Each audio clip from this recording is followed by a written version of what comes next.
Hello, my name is Adam Kreisel. I am the chef owner of Kaya Cucina Catering and a board member of Slow Food Utah. I have been tasked with guiding this year's Slow Food micro grant fundraiser, the Feast of the Five Senses. We are in our 17th year this year. Where exactly do those micro grants go? Micro grants go to local farmers, local food entrepreneurs, people who we feel are contributing to and growing the local food community here in Utah. And you, kind sir, who are asking said question, are my friend, local bon vivant, wine aficionado, and the owner proprietor of Libation Wine and Beverages, Francis Fecteau. Good afternoon. Good afternoon. Good afternoon. We are describing the pairings right now to go with this year's offering for the Feast of Five from Brooke Woffinden of Urban Pioneer Foods. Now, Brooke is not a restaurant. Brooke is a caterer and to-go meal provider. She is a fabulous cook. She tends to sort of jump all over when it comes to the influences on her food ethnically, and this menu is no stranger to that approach. She has a corn fritter to start.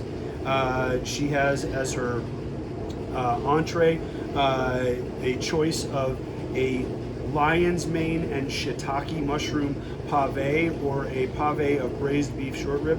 A pave being that short rib or that mushroom shredded and then wrapped in caul fat, and you get to caramelize and finish on the stove. That's exactly what it is. So it is something that has been, it is a food stuff that has been pulled apart and is wrapped and sort of formed back into a single brick so that it can be seared. Typically caul fat would be what we would use. This is a fabulous menu. There is some Burmese influence. There is a green tea salad, as well as a, what is her dessert? I don't recall. Look at your cheat sheet. I will look at my cheat sheet. Oh, the chilled corn and sweet egg custard. And you have paired with this wines from Mer Soleil. Why have you done so, Francis? Well, the Wagner family of wine has been making wine in California since 1972. They are famous for making very expensive Cabernet called Camus, and they've since branched out to other places. The Mer Soleil brand's been around since 80, 89 thereabouts, and I remember working with these wines when I was in college, and they always kind of delivered the goods, but in a very specific style that appeals to a very specific crowd. However, I would argue that these are as food friendly as anything out there. These guys own the vineyards for both of these wines, and they own a lot of dirt, and if they don't farm it, they generally speaking don't bottle it. They do have contracts, but for the most part, they're very conscientious about making sure they control farming and yield, which is pretty critical. Mer Soleil Chardonnay has always developed a reputation for being that big, sort of broad-shouldered, that California style with butter and whatnot. Now, if you don't know what creates that buttery feel or that smell that, I mean, if you've been to a wedding and you had bad wedding Chardonnay and you smell buttered popcorn, it's because when you're rotting fruit to get a usable product, like when making wine, there's bacteria. You invite bacterial mayhem, and so bacteria drop in and they go, hey, it's malic acid, let's eat that up. And they poop it out as lactic acid. So it becomes this more rich mouth-coating experience.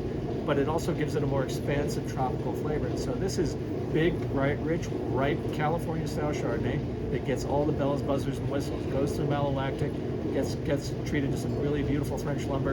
And so when I hear corn and fritters and I see corn and custard, I think big, rich flavors, and I think to frame it with big Chardonnay like this. Good thing is, it's on sale this month. It's down to it's $8 off a bottle. It's down to $20. Wow! And this is a usually pretty expensive Chardonnay, so it's a good reason to treat yourself, so to speak.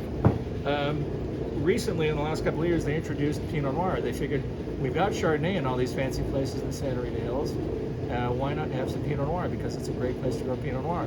So same style, minimal treatment, ripe fruit. These are bigger, richer, riper styles than most people are used to, but the acid is really pretty and really high tone, and it should do really well with that earthy, beautiful stuff that is on this menu. I had to eyeball it a little bit because I'm gonna have to go order her dinner now because I didn't know she was a thing. Now I do, and now I'm really hungry. So I'm going to order that and drink these. And since we're drinking fancy wine and we're eating fancy food, we should probably dress for a fancy occasion, wouldn't you say? I wore a shirt. I wore pants. You did. I want you to do what I did, which is pull out one of your best evening gowns and dress for the moment. Make yourself up. I might have to borrow one and then stuff the bra a little bit to match your juicy, crusty sumptuousness. I have one for you. Thank you all. We hope you enjoy your wine pairings. We hope you love Brooke's menu for Feast of the Five Senses this year. Buon appetito. Thank you for supporting Slow Food in the Micro Grant Fund, and have a fabulous evening. Cheers.